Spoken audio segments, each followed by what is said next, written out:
All right, so it looks like we are live. And welcome back, everybody. We have a really exciting episode. We're glad to be back. We've got Clinton James with Water Restoration Marketing, and we love having a marketing genius on our podcast because they always have really great insight and tips on how we can be better at marketing to get in front of clients and just to have our businesses grow. So, welcome, Clinton, to our podcast. We're excited to have you. Thank you, Michelle. Thank you, Nicole, for having me. Yeah. And if you would give us a little intro, tell us about your company. How did you start your business in the first place, and what is it that you do? Oh, wow. Okay. So this is a good story. I've been in emergency services marketing for the better part of 15 years now. I currently work in the water damage restoration space, but that's certainly not where I started. I go back to working with companies that had defective siding, HVAC, and even roofing companies there. But about 7 years ago, we decided to pivot, and now we work exclusively with water restoration companies across the country. So right now, what my agency does is we generate phone calls from homeowners, business owners that are in the middle of some kind of a water damage emergency. The way we generate those calls, traditionally, we run Google ad campaigns specifically for whatever client we're working with in that city or that service area. We currently service probably about 130, 140 restoration companies across the country right now. Okay, I cool. love that.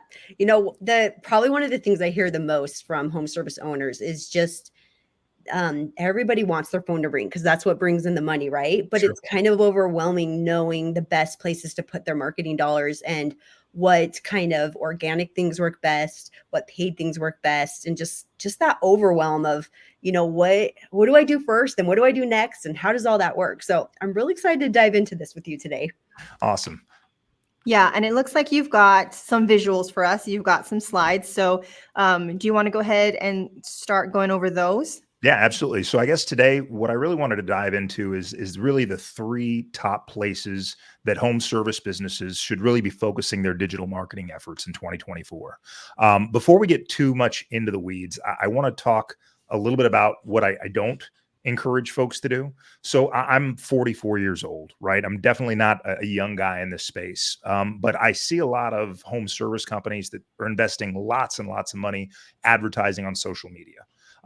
Like we're on Facebook right now. It's a great place for people to connect with their friends, their families. Occasionally they'll see an ad that sparks their interest. But since I work specifically in the emergency services space, which is what water restoration is, we tend to kind of encourage them to stay away from running paid ads on social media.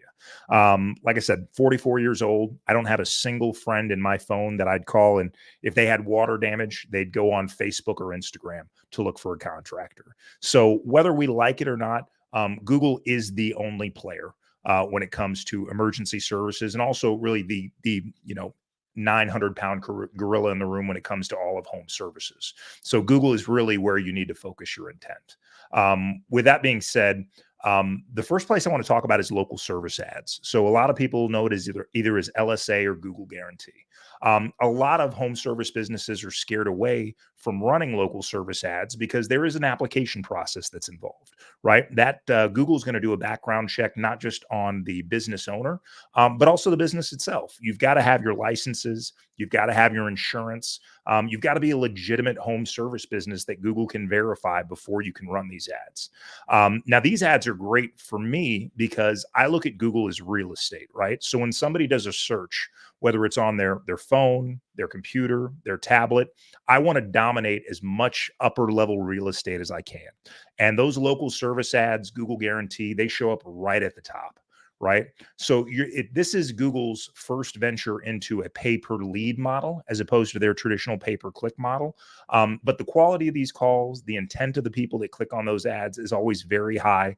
You can dispute calls that you don't feel fall into what you were looking for there. So you really can get great value. It does take a little time to set these up. You can expect a few week process while they go through their due diligence, do your background check out your business. You're going to have to provide them with lots of information there. But once you get Google Guarantee up and running, as long as I literally was just in a mastermind with a group of a bunch of agency owners that work with home service businesses. And there's really 3 R's that you want to pay attention to when you're doing Google local service ads or Google Guarantee. The first is radius, because that impacts when you show up. Are those people physically located in your service area? The second is reputation. So you want to make sure that you're getting plenty of Google business profile, your GBP, 5-star reviews from Google users there. That'll improve the frequency in which you show up at that very top real estate there. And then the final one is responsiveness. So Google actually gives you an interface where you can go in and you can disposition what happened with each one of those calls. You want to move those calls to active. You want to move those calls to booked, so that Google knows that you're working those leads diligently and servicing those home service customers there. So that is the number one place. If you're a home service business and you haven't already set up Google Guarantee or local service ads, you should spend the time necessary to go ahead and do so. It's a great investment. You're paying per lead. There's a dispute process in there. And it's probably, when you do the math, it's going to be one of the least costly ways for you to get new business there. Yeah. So, Everyone I know that uses local service ads, they wish they could get more leads that way. Like, I want to spend more money on there. How do I spend more money? yeah. And I mean, pointers from what I heard, but tell me what I'm missing here is that you need to be answering your calls, because oh gosh, is it if you go under 70% of calls answered, then your score gets dinged? So Google hasn't released like exact Mhm. benchmarks, but you're 100% right. That goes to that responsiveness, right? Right. So you need to be answering the phone. So when you take those calls, obviously you want to get whatever information you need to move them through your funnel as they hopefully become customers for you. But you want to disposition all of that data in the local service ads interface there. So yeah, Okay. that's super important. Answer the calls, and if you can't answer the calls, find a great answering service like Jill's office to make sure that those calls aren't going to voicemail. Right. Right? Yeah, 100%. Yeah. And I'm assuming it's also really good if you turn on messaging, that you can receive messages through, because they can either call or message you, right, on your Google Business profile or So within the local service ads. messaging I'd look at on a case by case basis, depending on what home service you provide. So we specifically work in the water restoration space. So these are emergency calls. So we wouldn't necessarily encourage too many of our clients to turn messaging on. The other thing that you may not know about messaging is if you turn on messaging, immediately when they send that message to you, Google automatically prompts them to send that exact same message to some of your other competitors there. So even though the price is half of what you'd pay for a phone call, you're already encouraging that prospect to reach out to some other service providers in the area there. So depending Wow, I on what didn't your realize that. depending on what your home service is, it may make sense for you to turn messaging off. And then, I mean, obviously with water restoration, but even in other home services, really you need to be listed as 24/7 that you can take calls, right? Because then you're going to get more of those in. Yeah, service hours are definitely important. You're only going to show up when you're open for business. Awesome. So the next one, in terms of areas that I would encourage home service businesses to focus their efforts right now, is going to be paid ads. Again, it's all about dominating that real estate at the very top of the Google search there. So right underneath your Google Guarantee or local service ads, you're going to see your sponsored ads. Now, I know the first response most people give me is, well, nobody clicks on those. I've got an agency that's been in business for 7 years. We manage millions of dollars in what is PPC ad spend budget for our clients. There are plenty of people, especially those that are in emergency service, like in a need for an emergency service, that are just going to gravitate to the first link that they see at the top of the page there. Now, when it comes to PPC, doesn't matter what home service business you're in, you always want to make sure that you're working with you work with an agency that's got experience, one, with your type of home service business, and two, in your neck of the woods, in your part of the country there, right? So I do PPC for water restoration companies, and the campaigns that I run in Florida are significantly different than the campaigns I run in upstate New York or Washington or California or Texas. So as you're vetting a provider to do pay-per-click for you, just make sure that they've got years of experience working with that type of home service business in your part of the country there. But yeah, again, it goes back to dominating the top of that Google real estate there. So PPC can be expensive, but these are very high intent searchers. If they're clicking on that ad, you're driving them to a landing page that you know is going to convert and turn those inquiries into phone calls that hopefully you can turn into site visits and jobs there. So I love that. And again, kind of a tip is that I've always heard is local service ads, you're pretty safe setting those up on your own, and they kind of just auto run, other than you wanting to go in and mark them as booked. But really, when you get into Google paid ads, it's really worth your investment to work with an agency or a professional, because there is such a science and art to it, that really you're going to be throwing money down or flushing money down if you don't know what you're doing. And Yeah, there's let's so much be, more. I'll be completely honest with it. Setting up a PPC campaign with Google, it's not rocket science. Like your average person could spend 3 hours on YouTube and figure out how to set up an account. The thing about Google is they make it really easy for you to spend money with them. The other part about Google is they're not in the business of getting you jobs. Google ultimately is in the business of selling you clicks. So every piece of data that they show you when you set up that Google PPC account, it's all geared towards getting you to waste a bunch of money on a bunch of words that may or may not turn into business for you. So you are better served working with an agency, even if it costs you a little something, and making sure that they know what works, what doesn't work, create landing pages that they know are going to turn into your desired result, which hopefully is going to be phone calls that turn into site visits and jobs there. So, and you can waste a lot of money on PPC if you don't know what you're doing. So, save yourself the learning curve, find a reputable agency. If you're not in the water restoration space, you can still reach out to my team. We've got enough resources where we can point you in the direction of an agency that can help you with paid ads. I mean, and not to pivot too far, but if they're not in restoration and they are trying to find a good agency, what are some red flags to watch out for in knowing who not to work with? One is just experience, right? How many clients do they work with specifically in your home service niche there? You might want to reach out if they can't provide references for other companies in that same space that they are currently doing business with. That's always a red flag. Right. The other thing is when you talk to them, do they know the ins and outs? Do they know the terminology that you use in your business? Because let's face it, any 19-year-old with a computer in his mom's basement can set up a digital marketing agency nowadays. But do they speak your language? Do they understand what your ideal customer is doing online? Do they understand what you're looking for out of a customer there? And if you can find somebody that has that experience and kind of a track record of delivering good results consistently for folks that are in your space, that's really who you should be working with.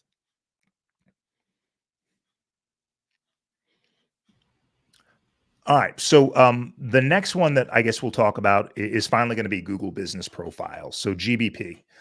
This can be a cash cow for you because unlike the previous two that we talked about, you're not paying per call and you're not paying per click, right? So if I'm a home service business and I haven't set up a Google business profile already, you're way behind the eight ball. That's something that you need to do immediately. When you're done watching this stream today, you need to go on and set up a Google business profile. This is that map pack, right? Where you see a map and you see the first three businesses that relate to that search term there. So getting a Google business profile not only set up, but optimized so that you have an opportunity to show up in that first three ranking. They say somewhere between 65 and 70% for home services. All the search traffic comes through that Google map. People see the listings. They know that they're real businesses. They most likely have an address. They know they're in their service area, and they can even see reviews right there from other people in the community that have done business with them. So Google Business Profile is definitely a place you need to basically really be putting a lot of intent and effort into building out that for your home service business. And as far as getting on the top of the map pack, I mean, do you know any of the numbers of how much of it is based off reviews versus, how much you're uploading Again, updates and yeah, photos? Google will never spill the secrets to their algorithm, right? In terms of exactly how they rank businesses there. But again, the same rules apply to local service ads as your Google business profile. The first thing that you want to pay attention to is proximity, right? Because if your physical location for your home service business is 20 or 30 miles away from your ideal target service area, no matter what you do, it's going to be really hard for you to rank in that map pack or get one of those top three listings because your proximity to that person doing the search is weighs really heavily on whether or not you show up when that person's doing a search. The other thing is reputation.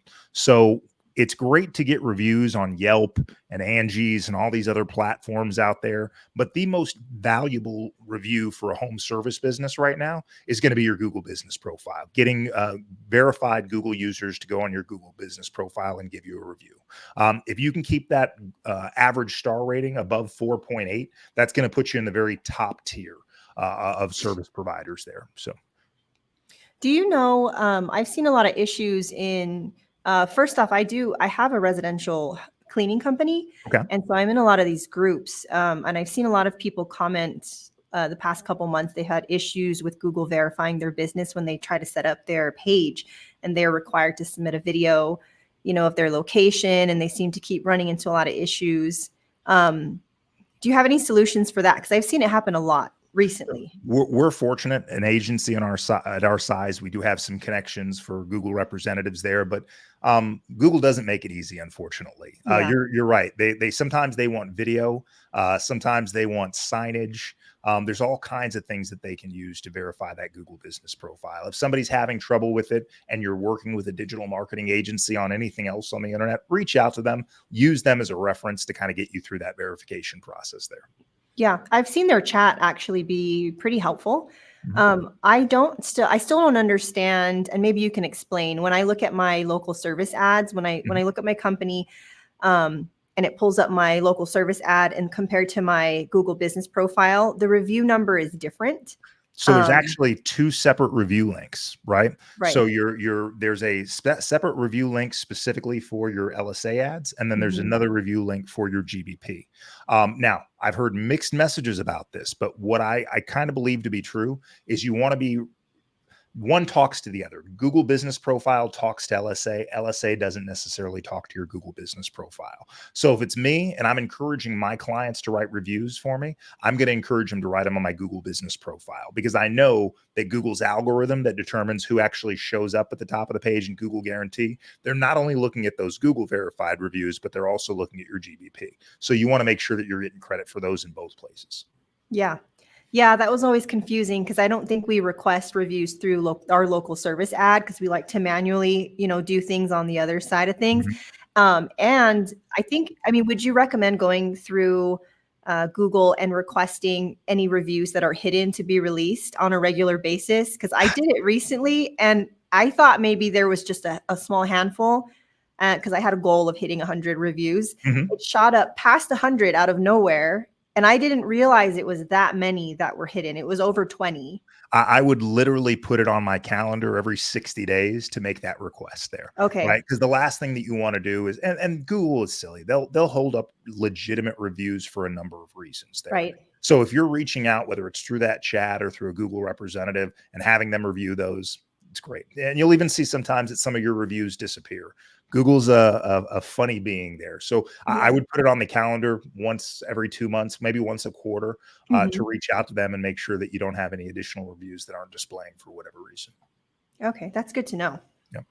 Yeah. But yeah, those are the three areas. Again, there's plenty of other stuff that you can do, right? I mean, social media is not a bad thing, right? Social media is a great branding opportunity, especially if you have non-emergency services, whether it's air duct cleaning or carpet cleaning or painting. It's a great way for you to promote your business. And it's really top of the funnel activity. Right. But when you're in like emergency services, in our case, we have to understand that those people that are looking for that service, they're not going to their Facebook or their Instagram page to find an emergency services contractor there. So get a good understanding of where your target audience is looking for you or not looking for your service, and make sure that you're spending or using your efforts accordingly on that platform. So.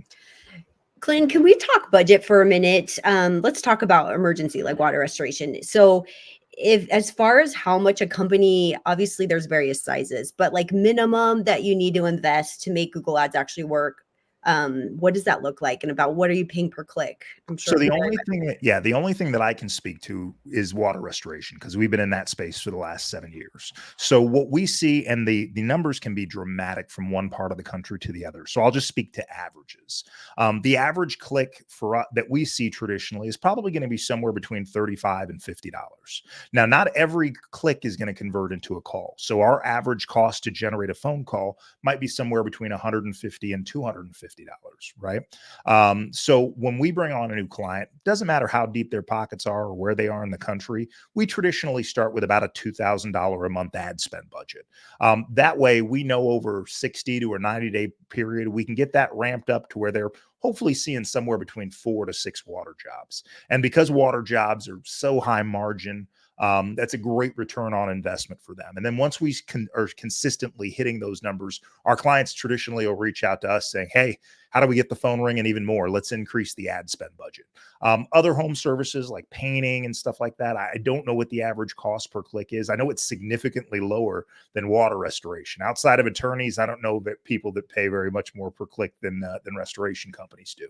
But yeah, I would say if you're in the restoration space, for us, we start at about $2,000, but we also have clients that spend somewhere between $10,000 to $15,000 a month, and they're also seeing a great return on investment. I guess when you're trying to establish a budget, one is you don't want to overspend. If you can't afford to run the ads, you shouldn't be running the ads. I think a fair number is somewhere between 10 to 15% of what you're producing in terms of revenue. And if you have aggressive growth goals and you have some money set aside, maybe you increase that based on what those goals are for the business. I love that. That's some really good guidelines just to get started with it. Yeah. But I love these 3 points because I mean, there's a singular focus here. Really, Google is where the eyes are, especially with emergency restoration. And hey, here's a couple of things that, or I guess here's one that doesn't cost anything other than your time to set it up, and then a couple others that, yeah. When we talk about Google business profiles, it's not just the time to set it up, right? It's not a set it and forget it platform. You should treat it like any of your other social media pages. You should be encouraging every client that you work with and you provided a great service to go to that Google business profile and write a review. You should have a person on your team that's going in daily. Any reviews that were posted, good, bad, or ugly, they should be responding to those reviews because Google looks at that as well. You should be putting posts just like you would on your social media page where you're talking about the specific services that you offer and the areas that you service. Pictures are another good one. You should be posting multiple pictures every single month on there. There's an FAQ section that you should be kind of working diligently through. There's just a lot of things that you need to do on an ongoing basis to really make sure that you're getting the most bang for your buck. That's why a lot of clients will reach out to us and say, hey, I know you're doing a great job with us on paid ads, but can you help us with our Google business profile? Because a lot of these smaller restoration companies, 2, 3 service vehicles, they don't have a full-time marketing person sitting in the office and doing and monitoring all these platforms and making sure that everything's being done correctly. That's a full-time job. So you may want to look at finding an agency that could help you in that respect too. So is that one of the things you do is you actually will update their Google business profile regularly? Oh, it's like, I didn't know you did that. Yeah, no. It's a service that we've been working on with some of our existing clients for the last almost year. What we wanted to make sure that we had is a really good process, and really be able to deliver some value. So we wanted to be able to do these activities on a regular basis for a handful of clients. We wanted to be able to track the number of calls they were getting before we started these activities, wanted to be able to track their ranking before we started these activities, and then track their ranking every 30, 60, 90 days to see what kind of impact that we were having and how often the phone rings, right? Or how many inquiries they're getting. I think we're finally to the place where we're really, really happy with the results and the impact, where we're also going to be offering that as an additional service here in the next month or 2. Oh, I love that. Jump on that, people, before the slots fill up. Do you use a different phone number typically for Google business profile then to track? Yeah, Google business profiles will allow you multiple phone numbers. You can have a primary and a secondary phone number, so that it matches all the other citations that you have all over the internet. You want to use one number there, but the actual number for calling, you can add a call tracking number. So we use call tracking numbers on all of our campaigns, not just to track volume, but we're an agency that doesn't just care about making the phone ring. We want to make sure that those calls that are coming in are quality calls, quality leads that ultimately are turning into site visits and jobs. So we have a team that goes in. We're actually in the process of training AI to read the transcriptions of those calls so that we make sure that we're not just getting the phone to ring, but we're getting you the right type of calls that are ultimately returning into work for your business.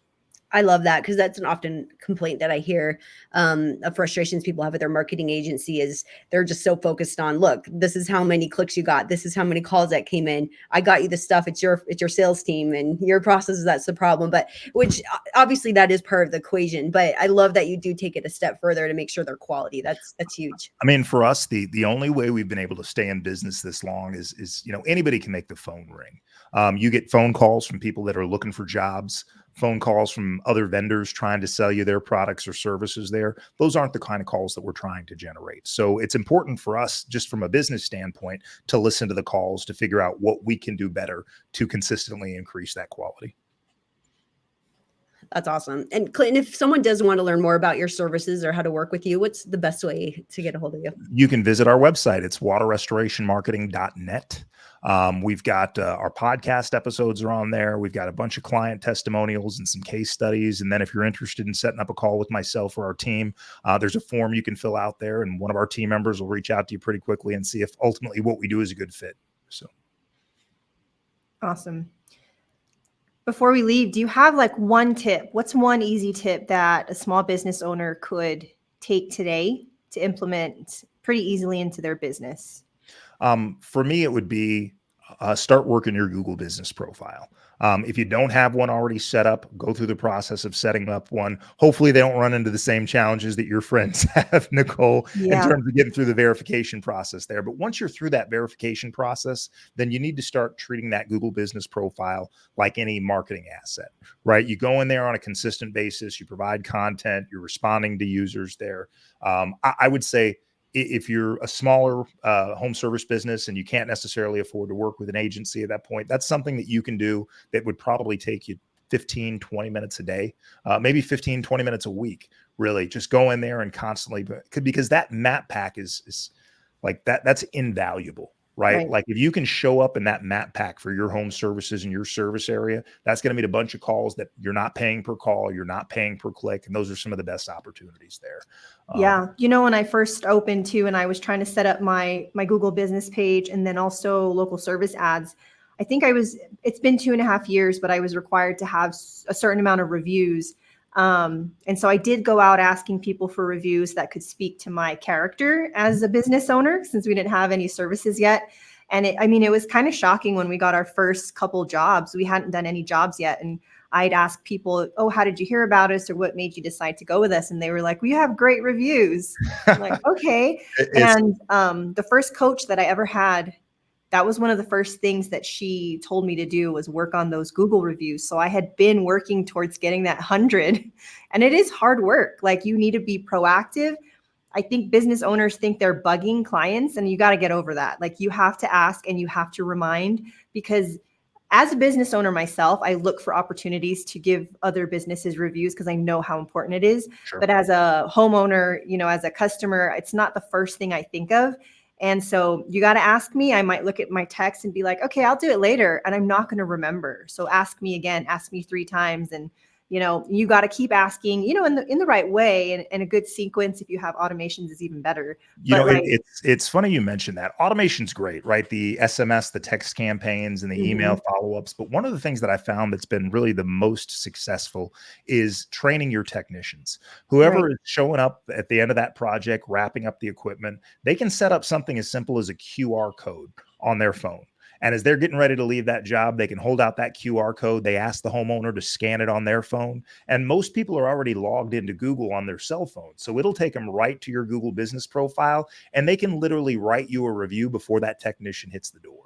If you can get your technicians, or whatever you refer to them in your business, if you can get them to do that as part of their process, and however you find a way to incentivize them to do that, that is the thing that's going to have the most impact, because you can automate till the cows come home. Right. Some people are going to look at their phone. Oh yeah, I should do that. And then they forget about it because they've got 20 other notifications going off on that same cell phone there. But if you can get your technicians or your team members on board with doing that every time they leave a job, you're going to see that number of reviews that you get absolutely skyrocket. Yeah, that's true. We use Automate Motivate here at Jill's office and at our cleaning company, and we incentivize the technicians to push for a review before they go, and they can get points, and claim different things. One of the most helpful things I heard from someone else too was to build it into your sales process. So when you are selling, or when you're scheduling an appointment, to let them know, we're so excited to come out and service your home. We really want to, something like strive for your 5-star review and a referral, and start working it into your verbiage from the beginning, so that when you ask, they've already kind of have it in their head that that's what you're shooting for. I really love that idea. If you're Yeah. setting the expectation before you even get a work order signed, where, hey, we're not only going to come in and we're going to do a great job for you, but we're going to let you grade us at the end of the process by giving us a review on Google. Mhm. Now, obviously, if there were some issues during the course of that job, maybe you're not as quick to Right. request that Like, review. hold on, let's talk about it first. But yeah, I love that idea. I might actually steal that one. If you can Yeah, work that steal into it. I heard the it way from a that, yeah, couple business owners, and I do love it because it also, for my GM in the office, the salesperson, and then also the technicians, it's already in their minds that, oh, we need to show up and we need to do a good job to get this review. Otherwise, they might leave a bad review, and nobody wants that. And so, yeah. When businesses as a whole celebrate review milestones, like if you're a new business and you get your first 20 reviews, right? You should be making a big deal out of that to all of your team members. Yeah. When you get 50, you should make a big deal out of it. When you get 100, you should be throwing a pizza party with everybody in the office. Maybe not a pizza party, but you get the idea. Yeah. The more that the culture that you create as a business owner with all of your team members, if you're highlighting that as a milestone for the business, it's going to get embedded into everybody's head. They're going to take it more seriously when they're on a job site, when they're on the phone with a client after a job, maybe asking for a review, or there's just a lot of things that you can do with that. So. Right. Awesome. Michelle, did you have anything else you wanted to add, or Clinton, if you had anything else to share? We just appreciate so much, Clinton, you joining us today. That I feel like that was super powerful, helpful. 30 minutes of here's how to make your phone ring, which we love. Thank you. And if you guys have, if there's any restoration companies out there that are watching this feed, that's literally what we do. Is we work specifically with water restoration companies. So if you're interested, you can visit our website, waterrestorationmarketing.net, and me and my team will reach out and see if what we do is a good fit for you. So thank you, Nicole. Thank you, Michelle. I appreciate you guys having me on. Thank you.